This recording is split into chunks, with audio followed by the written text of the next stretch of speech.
নমস্কার আমার প্রিয় শ্রোতা বন্ধুরা, আরও একবার একটি হাড় হিম করা গ্রাম বাংলার ভূতের গল্পে আপনাদের প্রত্যেককে স্বাগত জানাই। এখানে বেশি কথা না বাড়িয়ে সরাসরি গল্প শোনানো হয়। তবে গল্পে প্রবেশ করার আগে জানিয়ে রাখি, আমাদের গত এপিসোডে যারা যারা সঠিক উত্তর লিখে কমেন্ট করেছিলেন তাদের নাম আজকের গল্পের শেষে ঘোষণা করা হবে। এবং আজও কিন্তু গল্পের মধ্যে থেকে থাকছে একটি বিশেষ প্রশ্ন।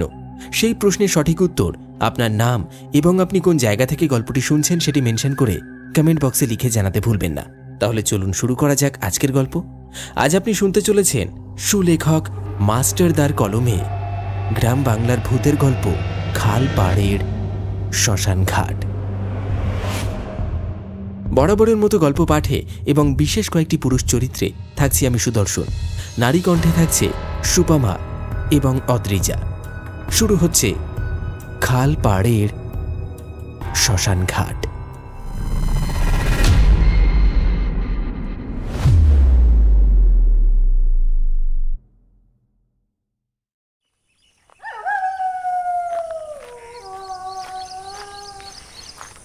তখন সন্ধ্যা নামছিল। সুলতানপুর ও তালতলার মাঝামাঝি অঞ্চলের ধুলো মাখা সরু কাঁচা পথ ধরে ফিরছিল বদরু মিয়া। মাথায় মচকা, কাঁধে বাঁশের লাঠি, যার দুই প্রান্তে দুলছিল দুটি ঝুড়ি। পাটের দড়িতে বাঁধা সেই ঝুড়ির ভিতর হাটে বিক্রি করা শেষ কিছু গৃহস্থলীর সামগ্রী। পাতিলে বানানো পিতলের হাঁড়ি, কাঠের হাতলওয়ালা কড়াই, লোহার বঁটি আর এক আধটা পানের কৌটো। হাটে আজ বেশ বিক্রি হয়েছে, তবে বিক্রির লোভে একটু দেরিও হয়ে গেছে ফিরতে। সূর্য ডোবার অনেককাল আগেই সে রওনা দিতে চেয়েছিল, কিন্তু আরে বদরু ভাই, এইটা দেন ওইটা দেন এইসব বলতে বলতে ক্রেতাদের আবদারে আটকে গিয়েছিল। এখন যখন সে ফিরছে তখন রাত নেমে এসেছে ভালোই। আকাশে পূর্ণিমার চাঁদ থাকলেও ঘন কালো মেঘে তা ঢাকা পড়েছে। গুড়ি গুড়ি শব্দ হচ্ছে মেঘে মেঘে, যেন উপরের আকাশে কারা পায়চারি করছে। আর দূরের বাঁশবনে বাতাস ঢুকে এক অদ্ভুত শোঁ শোঁ আওয়াজ তুলে যাচ্ছে। এই তালতলার মাঠটা পেরুতে হবে, তারপর খালের ধার দিয়ে সেই ভয়ঙ্কর মহা শ্মশানের পাশ ঘেঁষে এগিয়ে যেতে হবে। এটা ভাবতেই বদরুর গাটা ছমছম করে ওঠে। দিন দুপুরে লোকজন এই অঞ্চল এড়িয়ে চলে। চারপাশে শূন্যতা, নির্জনতা, আর দূরের বাঁশবনের মাথাগুলো দুলে ওঠে হাওয়ার সাথে। খালটা যেটা পাশ দিয়ে বয়ে যায়, সেই জলই গ্রামের ধান চাষে ব্যবহার করা হয়। কিন্তু শ্মশানের একেবারে পাশে এই খাল কেমন যেন গা গুলিয়ে ওঠে ভাবতেই।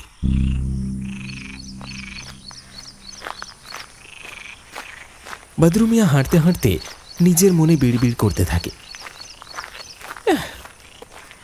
আফসোস আফসোস, একটু আগে হইলে ভালো হইতো রে বদরু। হাটে ভালো কেনা বেচা হইতেছিল, সেই লোভে বেশিক্ষণ বইয়া থাকা একেবারে উচিত হয় নাই। অহন রাত হইয়া গেল, কি জৈব কে জানে। এমন সময় হঠাৎ একটা কান্নার শব্দ।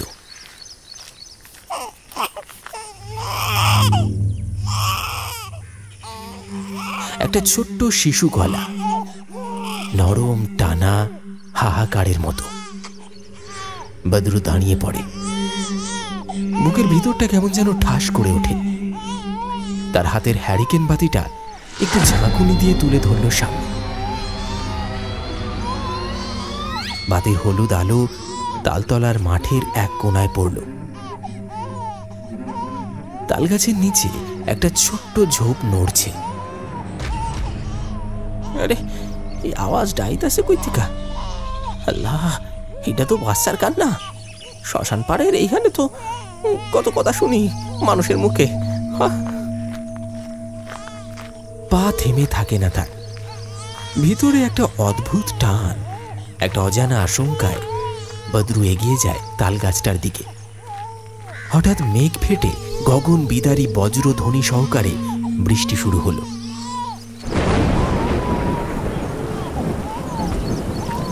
ঝমঝমিয়ে বৃষ্টি পড়তে লাগলো। কাঁপতে কাঁপতে সে দৌড়ে গেল ঝোপটার দিকে। আর সেখানে একটি অবিশ্বাস্য দৃশ্য। তালগাছের গোড়ায় কচি ঘাসের উপর একটা ফর্সা নাদুস নুদুস ফুটফুটে শিশু মেয়ে পড়ে আছে। মুখে জল, চোখে জল, তবুও এক অপার্থিব সৌন্দর্য তার মুখে। এমন এক শিশুকে কেউ ফেলে যেতে পারে? বদরু মিয়ার বুকটা কেঁপে ওঠে, চোখ ছলছল করে ওঠে। আরে আল্লাহ, কার পেটের খেলা কইরা এমন ফালাইয়াছিল? আল্লাহ তুমি সাক্ষী, আমি তো কোশমিন কালেও ভাষা পাইলাম না। এতদিনে তুমি যদি আমার দয়া করো, আমি তোমার সারা জীবন ভর শুক্রিয়া দিব। কোলে আয়। সে শিশুটিকে বুকে তুলে নেয়। তার চোখে তখন ঈশ্বরের সৃষ্টি, পিতৃ স্নেহের ছবি। ততক্ষণে মুষলধারে বৃষ্টি শুরু হয়ে গেছে। ছুটে একটা বড় আম গাছের নিচে ছোট্ট ছাউনি দেওয়া পরিত্যক্ত একটা কুঁড়ে ঘরের নিচে আশ্রয় নেয় বৃষ্টির হাত থেকে। শিশুটিকে বুকের সাথে জড়িয়ে রাখে, যেন হারিয়ে না যায় আবার।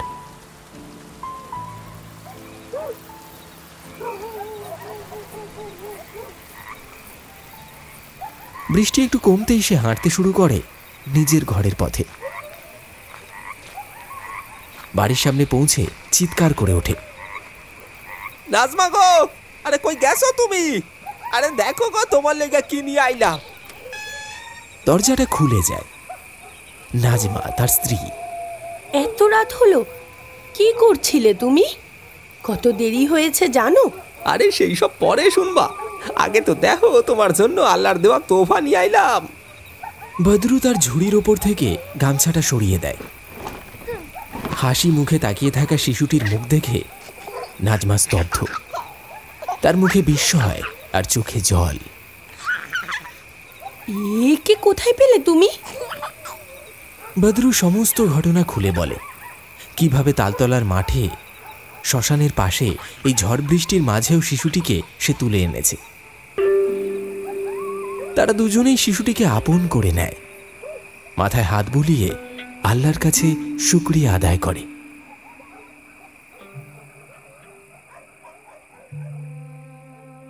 সন্তানটি যখন প্রথম বদরু মিয়ার কোল জুড়ে এসে পড়েছিল, তখন থেকেই তাদের জীবন যেন ধীরে ধীরে এক নতুন ছন্দে বাঁধা পড়তে শুরু করল। শিশুটির নাম রাখা হয়েছিল জয়ফুল, যে নাম শুনলেই মনে হয় যেন মাঠের ভিতর দিয়ে ছুটে চলা হাওয়ায় কোনো উড়ন্ত পাখি ডাকছে।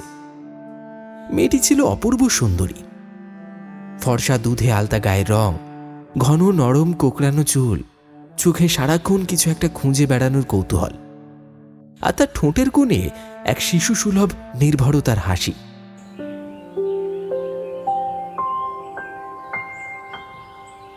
বদরু মিয়া তাকে মেয়ের থেকেও বেশি কিছু ভাবতে শুরু করে, যেন ওপরওয়ালার পক্ষ থেকে পাঠানো এক আশীর্বাদ। নাজমা তাকে আগলে রাখত যেমন করে কেউ নিজের প্রাণ আগলে রাখে। খেতে দিত নিজের হাতে, কপালে টিপ এঁকে দিত, আর রাতে শোয়াত নিজের বুকের কাছে। এইরকম ভালোবাসা আর যত্নের মধ্যে দিয়ে জয়ফুল ধীরে ধীরে বড় হতে লাগল। 8 বছর বয়সে সে পাঠশালায় ভর্তি হল। কাদামাখা পথ দিয়ে খালি পায়ে ছুটে যাওয়া ছোট্ট খুকি, হাতে খাতা, পেন্সিলের থলে, পিঠে রংচঙে কাপড়ে সেলাই করা ব্যাগ। জয়ফুল ছিল খুব চটপটে, গল্প করতে ভালোবাসত। আর সেই দিনটা ছিল গ্রীষ্মের এক রোদ্দুপুর।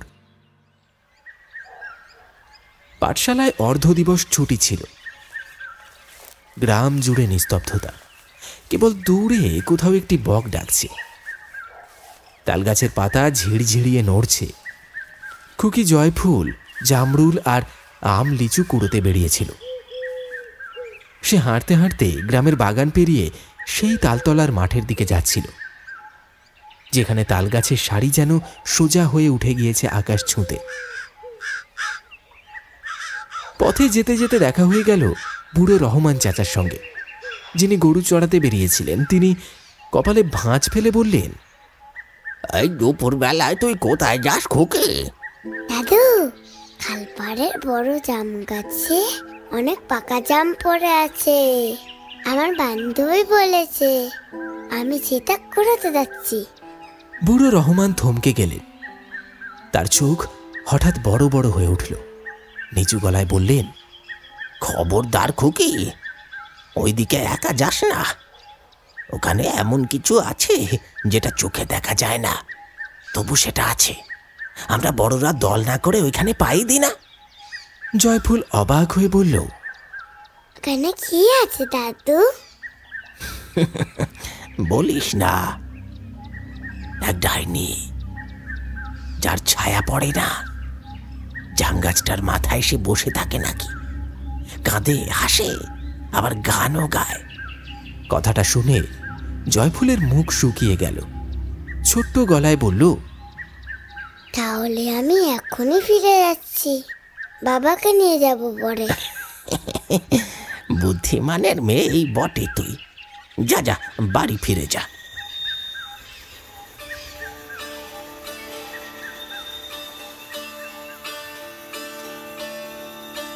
জয়ফুল দৌড়ে বাড়ি ফিরে এলো। বাড়িতে এসে দেখে নাজমা দাওয়ায় বসে হাত বুলোচ্ছেন পেটের উপর, মুখে একটা ক্লান্তির ছাপ।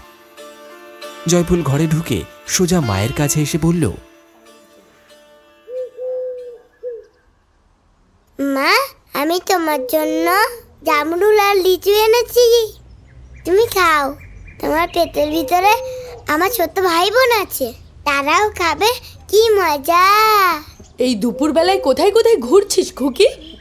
আজ তোর বাবা আসুক, নালিশ করে দেব। কিন্তু মেয়েটার মুখের দিকে চেয়ে, তার হাতে তুলে ধরা লিচু আর জামরুলের দিকে তাকিয়ে মুখ থেকে রাগ যেন গলে জল হয়ে গেল। তিনি জয়ফুলের মাথায় হাত বুলিয়ে দিলেন। তারপর এক মায়াময় হাসিতে বললেন, তুই তো আমার খুকি, আমার জাদু খুকি।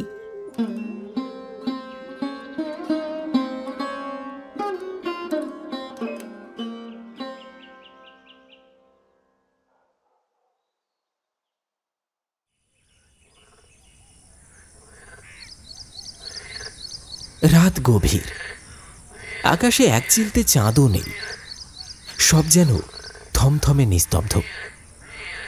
এমন সময় হঠাৎই নাজমার প্রসব যন্ত্রণা শুরু হলো। ঘরের কোণে কাঁপতে কাঁপতে বসে পড়ল সে, মুখে যন্ত্রণার ঘাম ঝরছে।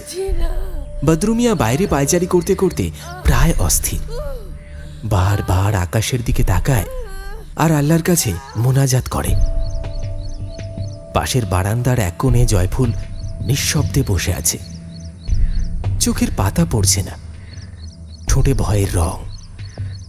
ঘরের ভেতর দাইমা প্রবেশ করেছেন, সঙ্গে গ্রামের আরও 3 জন অভিজ্ঞ মহিলা। সবাই ব্যস্ত, হাতের তোয়ালে জল ভেজানো, আগুনে গরম করা ধাতব ছুরি, শিশুর জন্মের প্রস্তুতি চলছে। আর একটু পরেই এক হৃদয় কাঁপানো কান্নার শব্দ ঘরের ভিতর থেকে ভেসে এলো। নবজাতিকা কন্যার কান্না। বদরুমিয়া আর জয়ফুলের মুখে আনন্দের হাসি ফুটে উঠল। নাজমা ফুটফুটে এক কন্যা সন্তানের জন্ম দিয়েছে। বাড়িতে আনন্দের বন্যা বইল।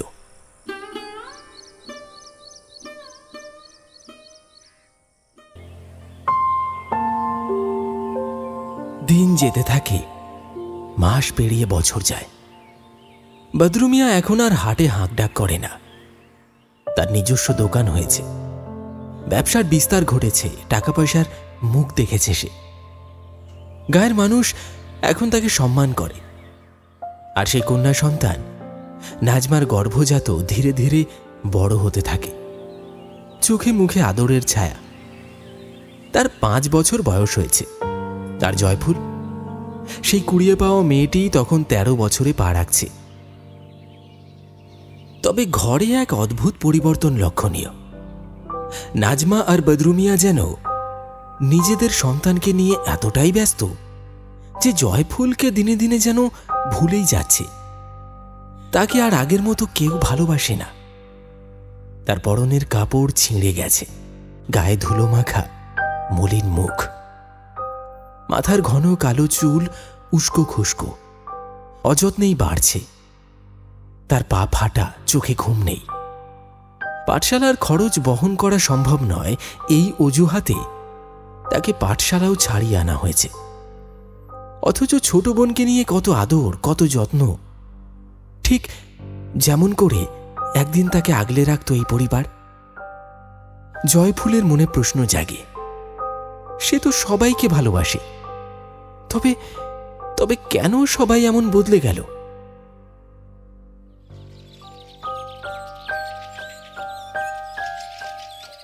সেদিন একটা ছোট্ট ভুল করেছিল সে।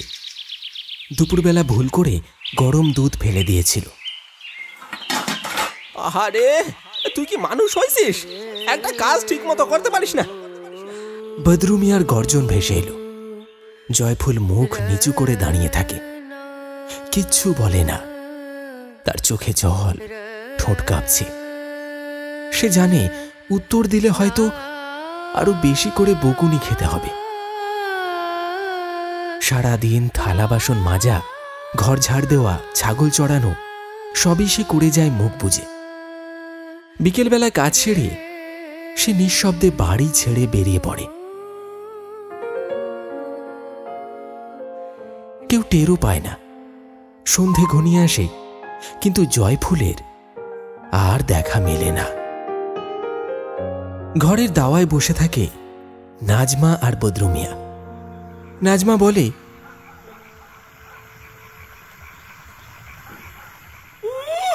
আপদ গিয়ে মরেছে কোন চুলোর দুয়ারে, ঠিক ফিরে আসবে। পেটে খিদে লাগলেই ফিরে আসবে।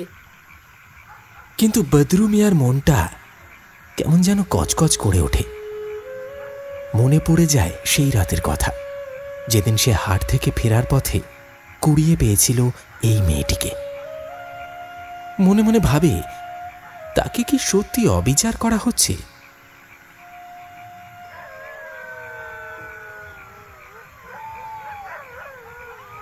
রাত গভীর হয়, আকাশে মেঘ জমে, শুরু হয় ঝিরঝিরে বৃষ্টি।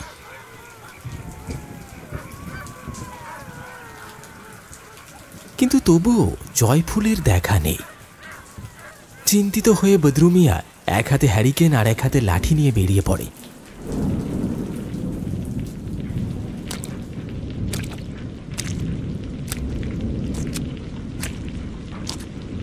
গোটা গ্রাম চষে ফেলে। কাঁচা পথ, বাগান, বটতলা, পুকুর পাড় সব জায়গায় খোঁজে, কিন্তু জয়ফুল নেই।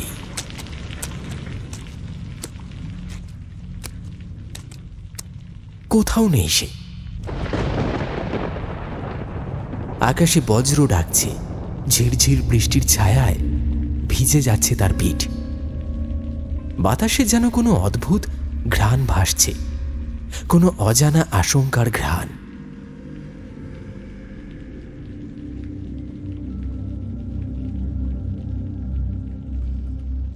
নিদারুণ কয়েকটা দিন কেটে গেছে, জয়ফুলের কোনো খোঁজ নেই। গ্রামের অলিতে গলিতে, মাঠে বনে, পুকুর ঘাটে খুঁজে খুঁজে ক্লান্ত বদরু মিয়া আজকাল সন্ধ্যা নামার আগেই বাড়ি ফেরে। নাজমা যে এককালে জয়ফুলকে নিজের প্রাণ পাখির মতো বুকে আগলে রাখত, আজ যেন তার কোনো স্মৃতি আর নেই। যেন এমন কোনো সন্তানের অস্তিত্ব কখনোই তার জীবনে ছিল না। প্রতিদিন ঘরের কাজের ফাঁকে ছোট মেয়ের খাওয়া পড়া, জামা কাপড়, চুলে বেনি বাঁধা, এইসব কিছু নিয়েই ব্যস্ত নাজমা।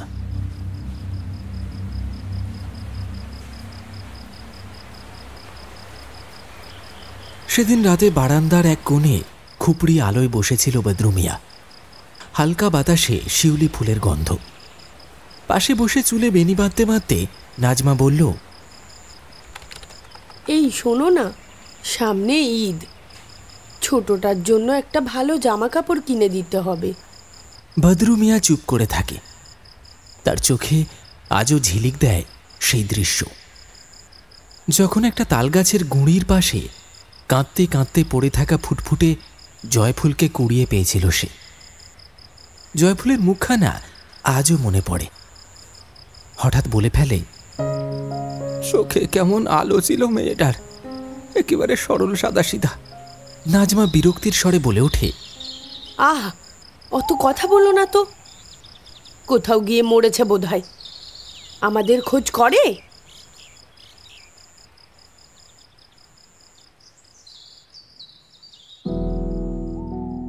এভাবেই সময় গড়াতে থাকে। লোকমুখে কথাও ওঠে, মেয়েটাকে বুঝি কেউ তুলে নিয়ে গেছে বা হয়তো নিজের ইচ্ছেতেই কোথাও চলে গেছে। একসময় মানুষ ভুলে যায় জয়ফুলকে, কিন্তু কিছু একটা যেন বদলাতে শুরু করে ঘরের ভিতরেই।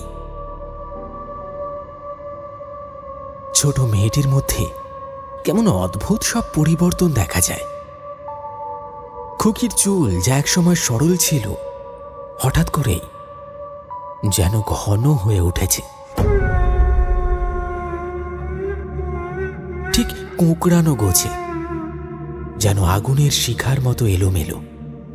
তার গায়ের রং ছিল চাঁপা, আজকাল কেমন একটা ফ্যাকাশে ফ্যাকাশে লাগে, আর সারা শরীরে ছোট ছোট কালচে ছোপ, যেন পোড়ার দাগ। সেই রাতে চুপচাপ বসে থেকে বদরু মিয়া বলল, কেমনটা হইল কত নাজমা, মেয়েটার গায়ের রংটা কেমন যেন বদলায় যাইতেছে, আর চুলগুলাও ঠিক আগের মতন নাই। চোখে চোখে কিছু অস্বাভাবিক লাগতেছে না তোমার? হ্যাঁ, আমিও তো সেটাই দেখছি।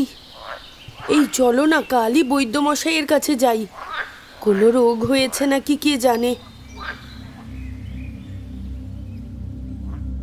মেয়েটিকে নিয়ে শুরু হয় চিকিৎসা, কখনো তাবিজ কবজ, কখনো ওঝা, কখনো আবার ডাক্তারের ওষুধ, কিন্তু ফল কিছুই হয় না। শেষমেশ একদিন তার মাথার চুল পুরো কেটে ফেলা হয়। পরদিন সকালে উঠে দেখা যায় চুল ঠিক আগের মতোই লম্বা আর কোঁকড়ানো হয়ে গেছে। ব্যাপারটা দেখে বদরু মিয়া বলে ওঠে, এই চুল চুল তো একেবারে জয়ফুলের মতো। তবে এসব কথা সে মুখে বলে না, একাই ভাবে। আরেকদিন রাতে তো আরেক ঘটনা। তখন নাজমা ঘরের কাজ করছিল। ছোট মেয়েটি এসে তার আঁচলে মুখ ঘষে বলে, মা, আদর করো না। আগে তো আমাকে বুকে নিতে তুমি, মাথায় হাত বুলোতে। নাজমার কেমন যেন শিউরে ওঠা লাগে। এমন কথা তো ছোট মেয়ে আগে কখনো বলেনি। একদিন আবার বদরু মিয়া খাটে বসে আছে, মেয়েটি হঠাৎ পিছন থেকে জড়িয়ে ধরে বলে, বাবা, তুমি কোলে বসে একটু ঘুমাই। আগে তুমি ঘুম পাড়াতে আমাকে মনে আছে? সেই মুহূর্তে বদরু মিয়ার মনে হলো এই কণ্ঠটা, এই তোতলানোর ভঙ্গি, এ তো সেই 13 বছর বয়সী জয়ফুলের ছায়া। কি করে তা হয়? কেমন করে ফিরে আসে কেউ যাকে সবাই ভুলে গিয়েছে? নাকি নাকি কিছুই হারায় না, শুধু রূপ বদলে ফেরে?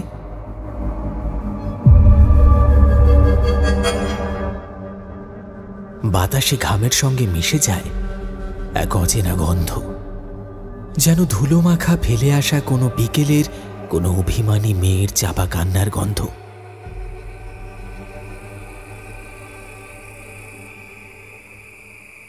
আর বদরু মিয়ার ঘুম হয় না।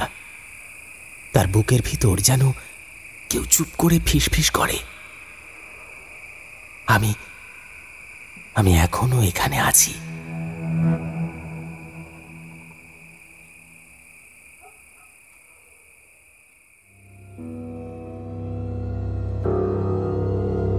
ঈদের ঠিক আগের দিন সকাল থেকে ঘরে বসে আছে বদরু মিয়া। বারান্দার বাঁশের খুঁটির পাশে বসে থাকা তার ছোট মেয়েটিকে দেখে আজকাল আর চেনাই যায় না। আগে যখন সে খেলতো, মাটিতে ফুল আঁকতো কিংবা পাখি অথবা জলের ঢেউ, তখন চোখে থাকতো এক রাশ শিশুদের নিরীহ সরলতা। এখন সে চুপ করে বসে থাকে, একরকম স্থির আর নিষ্পন্দ। মাথার কোঁকড়ানো চুলে ঘোরালো আলো পড়ে ঝিলিক দেয়। তার চোখে আজকাল আর বাচ্চা মেয়েদের মতো চকচকে কৌতূহল নেই, বরং কোনো গহন দুঃখ অথবা অনেক দেখা জানা অভিজ্ঞতার ছায়া যেন। সন্ধ্যা নামতে নামতে নাজমা ঘর ঝাড় দিতে দিতে বলল,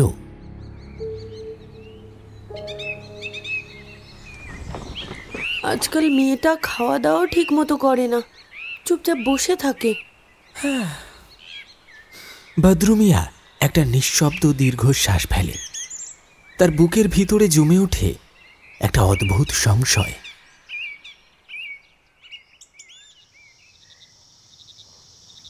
রাত বাড়ে, হ্যারিকেন নিভু নিভু, বাইরে অন্ধকার গাঢ় হচ্ছে। ছোট মেয়েটি বিছানায় বসে নিঃশব্দে তার পুতুলের মাথা আঁচড়াচ্ছে, ঠিক সেইভাবে যেভাবে জয়ফুল তার ছোটবেলায় নিজের চুল আঁচড়াত।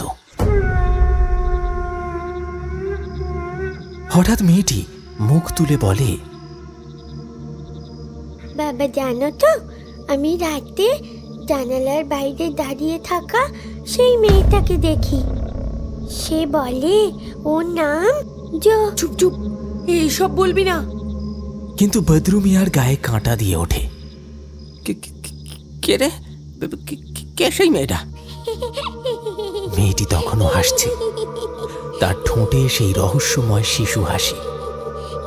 কিন্তু সেটা যেন ছোট মেয়ে নয়, যেন কারো অনেক কালের অভিমান আর নীরব প্রতিশোধের ছায়া। রাতের নির্জনে একসময় হঠাৎ চেঁচামেচি শুনে বদরু মিয়া ছুটে আসে মেয়ের ঘরে।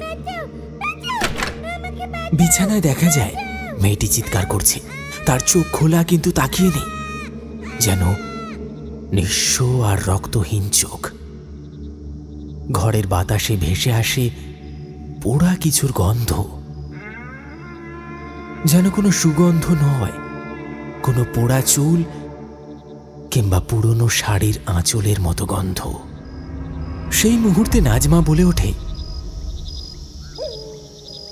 আজকে আবার ওর গায়ের দাগগুলো সেই বেড়েছে, আর চুলটা কেমন যেন। আমি রাতে ঘুমানোর আগে ওর চুল ছাঁটিয়ে রেখেছিলাম, কিন্তু আবার সেই লম্বা চুল ফিরে এসেছে। এ তো স্বাভাবিক নয়। বদরু মিয়া স্তব্ধ। ধীরে ধীরে এগিয়ে গিয়ে মেয়েটির পাশে বসে। মেয়েটি তখন ধীরে ধীরে চোখ খুলে বলে, আমার নাম জয়। না না, আমি তো বড় খুকি। তার হাসির আওয়াজ যেন ফাঁকা শূন্য গহ্বর থেকে উঠে আসছে, ভেজা পাতার উপরে টপ টপ শব্দের মতো। এমন এক হাসি যার উৎস বোঝা যায় না, যার অর্থ শুধুই আতঙ্ক।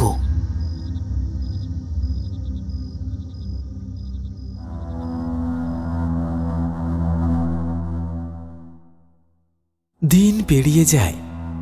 এদিকে আশেপাশের মানুষও লক্ষ্য করতে শুরু করেছে এই মেয়েটি রাতে একা একা বাইরে ঘোরে, পুকুর ঘাটে বসে থাকে, আর হঠাৎ হঠাৎ আপন মনে কথা বলে। কেউ কেউ বলছে, আরে এই তো সেই মুখ, একটু খেয়াল করে দেখো। আরে হ্যাঁ, এ তো বড় মেয়ে যেমনটা ছিল হুবহু তেমন। কিন্তু তবু কেউ মুখ ফুটে ওদের সামনে কিছু বলে না। কারোর দৃষ্টি সাহস করে না চুম্বকের মতো টানা সেই চোখের দিকে তাকাতে। বদরু মিয়ার মনে পড়ে যায় জয়ফুল ছোটবেলায় কি বলতো, বাবা, যদি আমি একদিন হারিয়ে যাই, তুমি খুঁজে নেবে? এখন সেই প্রশ্ন যেন অন্য রূপে ফিরে এসেছে, যেন কেউ আরেকজন, কেউ অদ্ভুত, কেউ পুরনো, ধীরে ধীরে উঠে আসছে। অথচ এখনো সবকিছু নিশ্চিত নয়। সত্যি কি ছোট মেয়ের শরীরে ফিরে আসছে হারিয়ে যাওয়া জয়ফুল, নাকি এই রহস্যের আড়ালে আরো গভীর কিছু লুকিয়ে আছে যার মুখ এখনো দেখা যায়নি?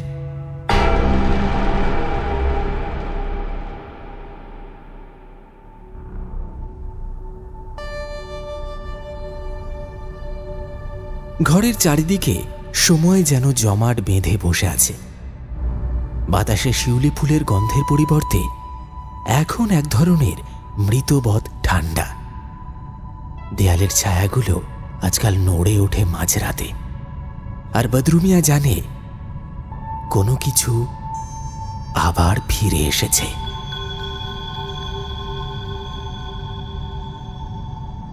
বদরু মিয়ার বুকের ভেতর কেমন যেন একটা গুমোট কষ্ট জমে থাকে এই কয়দিন ধরে। কেমন যেন ধরা ছোঁয়ার বাইরের এক শূন্যতা তার বাড়ির চারপাশ ঘিরে ফেলছে।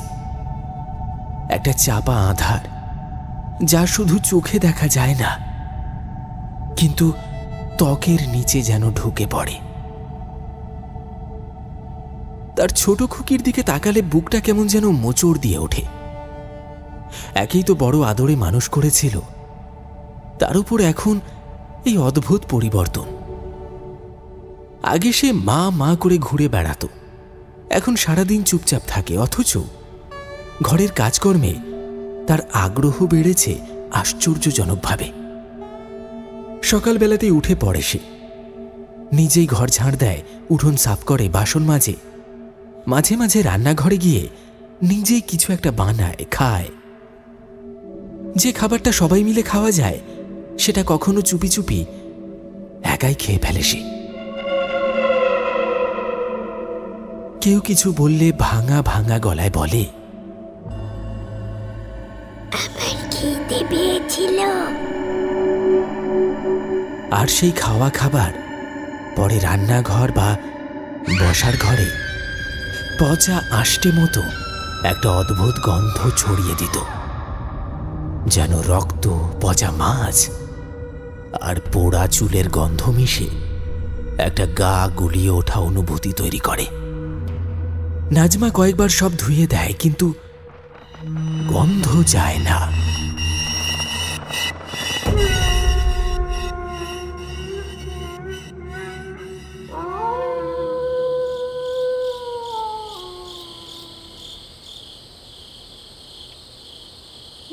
জ্যোৎস্নার আলো ছুঁয়ে গেছে পানের পাতার ডগায়। হাওয়া নেই, অথচ যেন পাতাগুলো কাঁপছে। সেই নিশুতি রাতে হঠাৎ ঘুমটা ভেঙে যায় বদরু মিয়ার। বাইরের জামরুল গাছের দিক থেকে যেন কিছু একটা খচর মচর আওয়াজ আসছে। সে নিঃশব্দে উঠে দাঁড়ায়, হ্যারিকেন জ্বালিয়ে ধীরে ধীরে দরজা ঠেলে বেরিয়ে পড়ে বাইরে।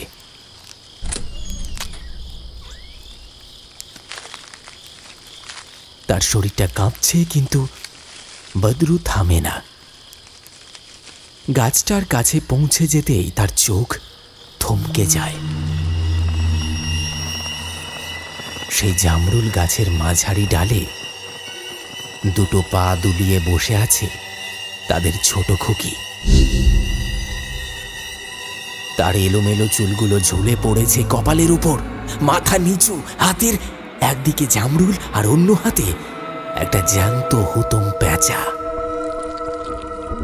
সে জামরুল ছিঁড়ে ছিঁড়ে খাচ্ছে, ঠিক যেমন ভাবে জয়ফুল গাছে চড়ে ফল ভেঙে খেত। মাঝে মাঝে আঙুলের ফাঁক দিয়ে রস পড়ে যাচ্ছে জামার ওপর। অন্যদিকে পেঁচাটার শরীর থেকে সে নিঃসংশয়ে পালক ছিঁড়ে ফেলছে, আর সেই কাঁচা মাংস চিবিয়ে খাচ্ছে ধীরে ধীরে।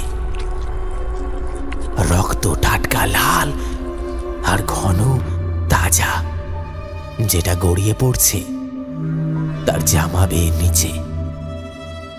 তার মুখ তখন সেই আদরের খুকির মুখ নেই, সেই মুখ যেন জয়ফুলের, সেই হারিয়ে যাওয়া বড় খুকির রূপ, যাকে একদিন খেতে দেওয়া হতো না ঠিক মতো, যার কাঁধে চাপিয়ে দেওয়া হতো সংসারের বোঝা।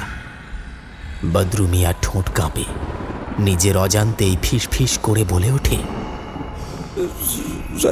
জয়ফুল। ছোট খুকি মুখ তুলে তাকায়।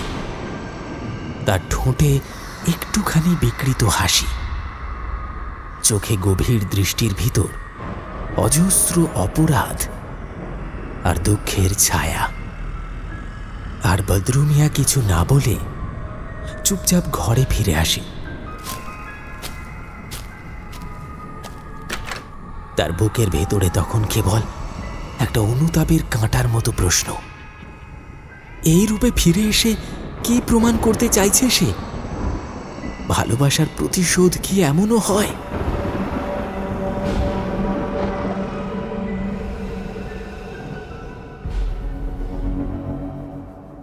কিছুক্ষণ পরেই বাইরে থেকে আবার আওয়াজ আসে, জলের বালতির খচমচ, তারপর জলের ঢল ঢল আওয়াজ। মেয়েটি নিজের শরীর ধুচ্ছে, যেন যেন জামা থেকে রক্ত ধুয়ে ফেলছে। বদরু মিয়ার ঠোঁট শুকিয়ে আসে।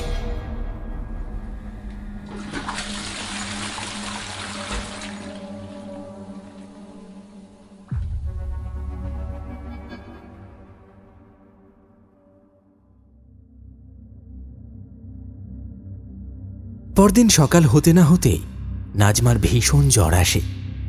বেলা বাড়ার সঙ্গে সঙ্গে জ্বর আরো বেড়ে যায়। তার শরীর ছুঁতেই যেন আগুনের মতো পোড়ায়। গলায় আওয়াজ নেই, চোখে ঘোর। মাঝে মাঝে জ্বরের ঘোরে সে বলে ওঠে, সেই মেয়ে, সে ফিরে এসেছে, সে চায় কিছু। কই কই, আমি তো কিছু করিনি। এইভাবে চলতে চলতে 4 দিনের মাথায় হঠাৎ এক রাতেই দম বেরিয়ে যায় নাজমার। কেউ বুঝে উঠতে পারে না ঠিক কি রোগ ছিল, কিভাবে এলো আর কিভাবে এত দ্রুত শেষ হয়ে গেল। সেই রাতেও তাদের ছোট খুকি উঠোনের এক কোণে বসেছিল। পায়ের কাছে ছড়িয়েছিল কয়েকটি জামরুল আর একটা অচেনা পাখির পালক। বদরু মিয়া তখন জানালার পাশে দাঁড়িয়ে একা একা ফিসফিস করে বলে, তোরে তোরে কষ্ট দিছিলাম মা গো, তুই কি এইভাবে ফিরবি? তার প্রতিশোধ এত গভীর।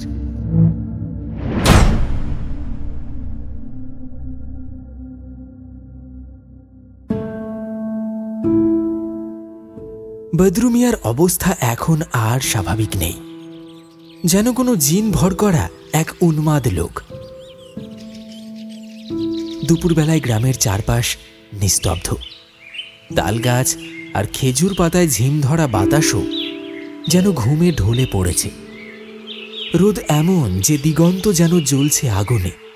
সেই অসহ্য দুপুরে খালি পায়ে, কাঁধে ফাটা জামা, মাথার চুল উস্কো খুস্কো আর চোখ দুটো লাল রক্তে ভরা হয়ে তালতলার মাঠ ধরে এগিয়ে চলেছে বদরু মিয়া।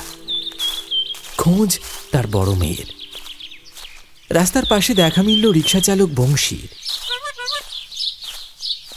মিয়া কই যান এই রোদে? চলে যা হারামজাদা, শয়তানের খেকিয়ে উঠল বদরু। গালির ধাক্কায় বংশী থতমত খেয়ে কিছু না বলেই সরে গেল। বদরুর গন্তব্য সেই পুরনো খালপাড়, যেখানে কোনো এক বর্ষায় এক কুড়িয়ে পাওয়া ফুটফুটে মেয়ের জীবনের সূচনা হয়েছিল। বদরু মিয়া এসে দাঁড়ায় সেই খালের কিনারে। চারপাশ নিস্তব্ধ। ঝোপঝাড়ের ফাঁকে দুপুরের বিষণ্ণতা ছড়িয়ে আছে। খালের জলে রোদের প্রতিফলন। আর ঠিক সেখানেই জলে পা ডুবিয়ে বসে আছে এক বাচ্চা মেয়ে, মাথা নিচু করে নিঃশব্দে। বদরুর চোখ কুঁচকে ওঠে। জয়ফুল, জয়ফুল, তুই ফিরে এসেছিস? আগে বললি না কেন? কই ছিলি রে এতদিন? আমরা তোকে তো তাড়াইনি তো। মেয়েটি মুখ তোলে। সেই চেনা চোখ, সেই অব্যক্ত কষ্ট আর এক চিলতে মৃত হাসি। তারপর বলে ওঠে এক অদ্ভুত অথচ আর্ত কণ্ঠস্বরে, আমি তো কখনো যেতে চাইনি আব্বা। আমি তো চেয়েছিলাম একজন বাবা, একজন মা, যারা আমায় একটু ভালোবাসবে, অন্য কিছু চাইনি। কিন্তু যখন আমার ছোট্ট বোন জন্মালো, তখন আমি হয়ে গেলাম বাড়ির বাড়তি বোঝা। আমাকে দিয়ে বাসন মাজানো হলো, উঠোন ঝাড় দেওয়া হলো, খেতে না দিয়েও কাজ করানো হলো। তুমি তো তখন একবারও জিজ্ঞাসা করনি, খুকি খিদে পেয়েছে? বদরু স্তব্ধ। মেয়েটি বলে চলল, জানো আব্বা, সব সন্তান একই রকম নয় ঠিকই, কিন্তু এক পেট ভালোবাসা যদি কাউকে দাও, অন্য আরেকজনকে না দাও, তাহলে সেই অভাবটা খুব বিষ হয়ে যায় ভেতরে ভেতরে। আমি চেয়েছিলাম শুধু ওইটুকুই। আর সেদিন রাতে আমি এই খালপাড়ের জলে নেমে গিয়েছিলাম, কেউ খোঁজই করলো না আমার। তারপর সে হালকা ভেজা চোখে বলে, তবে আমি ফিরে এসেছি আব্বা, ওই ছোট্ট খুকিটার শরীরে আমি ফিরে এসেছি তোমার কাছ থেকে আমার প্রাপ্য ভালোবাসা আদায় করতে। বদরু মিয়ার গাল বেয়ে ঝরে পড়ে 2 ফোঁটা জল। সে আর কিছু বলতে পারে না, জিভ যেন অবশ হয়ে যায়।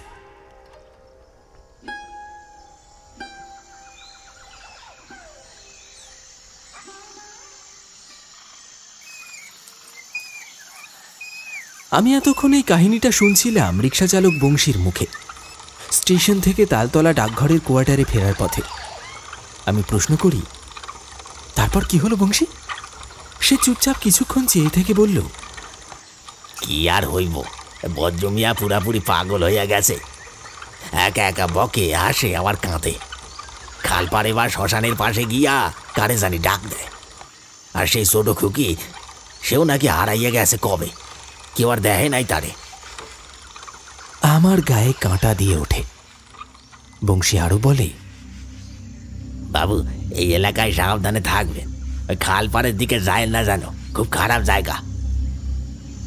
আমি কিছু না বলে তার রিক্সা ভাড়াটা মিটিয়ে দিই। হাতের ঘড়ি তখন সন্ধ্যা ছুঁই ছুঁই। আমি এই গ্রামের নতুন পোস্টমাস্টার। সরকার আমাকে থাকার জন্য একটা টিনের চালা ঘরের ব্যবস্থা করে দিয়েছে।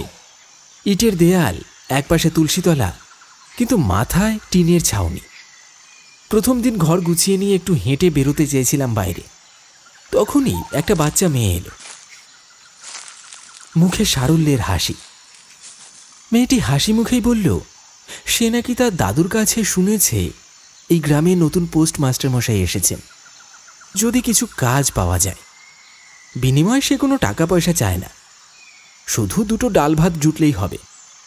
আমি অবাক হয়ে বললাম, তা কি কি কাজ পারো তুমি? সে বলল সে সব পারে, ঘর ঝাড় দেওয়া, বাসন মাজা, রান্না করা, জল আনা, সব কিছু।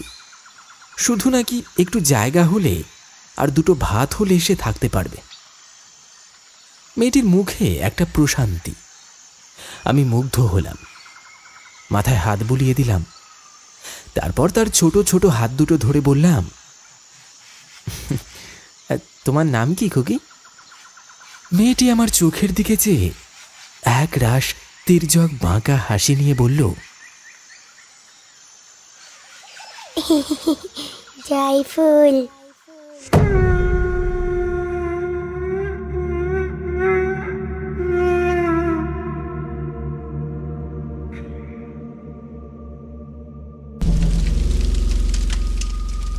শুনলেন খালপাড়ের শ্মশান ঘাট।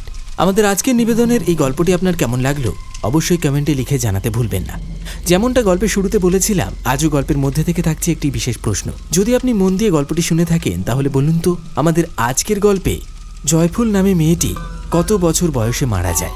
সঠিক উত্তর আপনার নাম এবং আপনি কোন জায়গা থেকে গল্পটি শুনলেন সেটি মেনশন করে কমেন্টে লিখে জানান। তাহলে চলুন ঝটপট দেখে নেওয়া যাক আমাদের গত এপিসোডে কারা কারা সঠিক উত্তর লিখে কমেন্ট করেছিলেন। আমাদের গত এপিসোডে কমেন্ট করেছিলেন সাগরদ্বীপ থেকে সুদীপ মাইতি, ত্রিপুরা থেকে তন্বী চক্রবর্তী, সরবেড়িয়া থেকে সৌমিলি পণ্ডিত, দক্ষিণ 24 পরগনার ডায়মন্ড হারবার থেকে প্রবল রাজ, হিমাচল প্রদেশ থেকে সৌমেন মান্না, উত্তর 24 পরগনা দত্তপুকুর থেকে বনশ্রী, হাওড়া থেকে প্রসেনজিৎ, কলকাতা নলফাগ্রাম থেকে জাহাঙ্গীর, রাজবলহাট থেকে দীপু, দক্ষিণ 24 পরগনা উলুর দাঁড় থেকে মমিন আলী খান, শাওড়াবেড়িয়া থেকে সাথী ঘোষ, ফুলিয়া থেকে অজয় সরকার, শিলিগুড়ি দার্জিলিং থেকে কৈলাস সূত্রধর, বাউরিয়া কাজিরচড়া থেকে মিজানুর শেখ, চন্দনপুর পোটরা থেকে শুভঙ্কর ঘড়ুই, বারুইপুর জেলের কাছ থেকে শঙ্কর মণ্ডল এবং তার মেয়ে পূজা মণ্ডল, নবদ্বীপ থেকে অর্পিতা কর্মকার, সুন্দরবন থেকে রনি দাস, হাওড়া সাঁতরাগাছি থেকে মিঠুন, দক্ষিণ 24 পরগনার মুলটি রায়পুর থেকে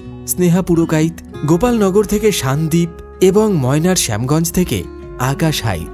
আপনাদের প্রত্যেককে অনেক অনেক ধন্যবাদ জানাই আমাদের গল্পগুলি নিয়মিত শুনে কমেন্ট বক্সে সঠিক উত্তর লিখে জানানোর জন্য। তাহলে চলুন আজকের মতো বিদায় নেওয়া যাক। আবার দেখা হচ্ছে অন্য কোনো গল্পের সাথে আগামী এপিসোডে। ততক্ষণের জন্য সকলে খুব ভালো থাকবেন, সুস্থ থাকবেন। ধন্যবাদ।